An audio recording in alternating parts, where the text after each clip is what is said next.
बिस्मिल्लाहिर्रहमानिर्रहीम। अस्सलामु अलैकुम नाज़रीन, अर्तुगरुल गाज़ी कौन था?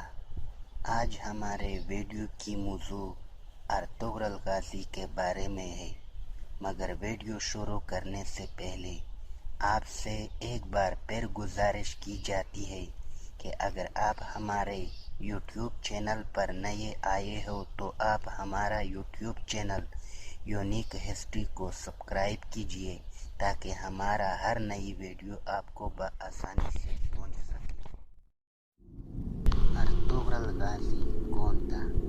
अर्तुगरुल गाज़ी 1 जनवरी 1198 AD में पैदा हुए। आप बचपन ही से निहायत होशियार जंगजू थे। आपका कबीला तुर्की चरवाहों का कबीला था। सुल्तान अर्कवल जब जवान हुए तो उस वक्त चंगेज़ खान ने तातारियों की पूरी फौज लेकर तुर्की और उसके अतराफ पर हमला कर लिया।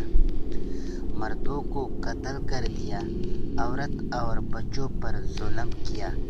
उस वक्त तातारियों की डर से कई कबीले अपने वतन को छोड़कर चले गए और उस वक्त अर्तुगरुल गाज़ी भी अपने वालिद 3 भाइयों और अपने कबीले के साथ अपने वतन से निकलकर यहाँ वहाँ भटकते रहे। जब अर्तुगरुल गाज़ी के वालिद का इंतकाल हुआ तो अर्तुगरुल गाज़ी के 2 बड़े भाई भी अर्तुगरुल गाज़ी से अलहदा हो गए और कुनिया चले गए और उसके बाद अर्तुगरुल गाज़ी अपने छोटे भाई के साथ रह गए।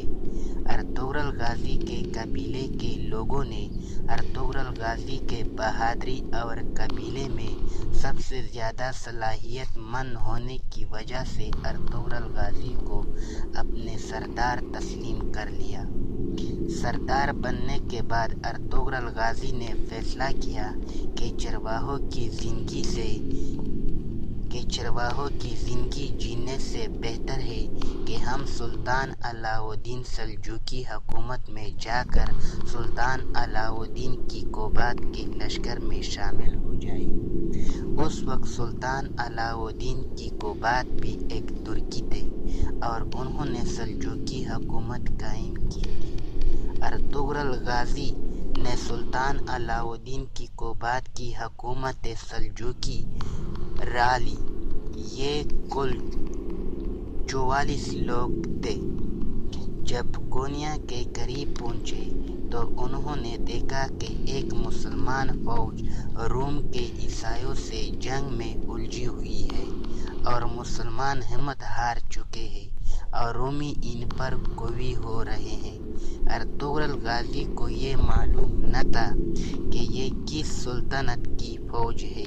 बस अर्तुगरुल गाज़ी ने अपने मुसलमान होने की हैसियत से अपने 44 लोगों को साथ लेकर अचानक तेजी से हमला किया कि रोमी घबरा गए और वो सोचने लगे कि शायद कोई लश्कर आ चुका है और मुसलमानों को किसी से मदद मिल गई है। और यूं पल भर में मैदान जंग का नक्शा बदल गया और मुसलमान सुल्तान अलाउद्दीन की कोबात अर्तुगरुल गाज़ी की हिम्मत और जुर्रत से मुतासिर होकर अर्तुगरुल गाज़ी को अपनी सल्जूकी हुकूमत का सिपह सलार बना दिया।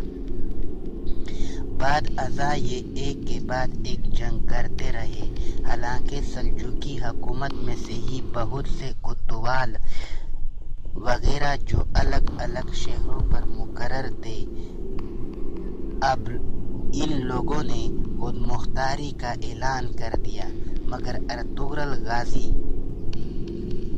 इन सब को ऐसी डोल चटा दी और आखिरी दम तक ये सुल्तान अलाउद्दीन के साथ बनकर रहे।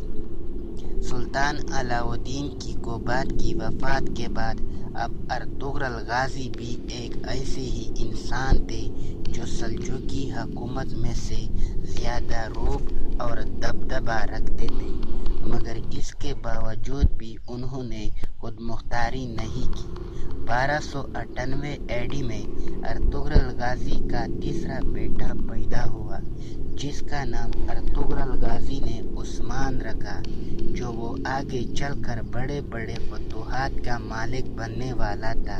और इसी साल मरकज़ हुकूमत इस्लाम शहर बरकात पर हलाकू खान ने हमला किया और मुसलमानों पर ऐसा जुल्म ढाया कि रोमियों और लातीनियों ने सोचा कि अब शायद इस्लामी हुकूमत भी कायम न हो सकेगी।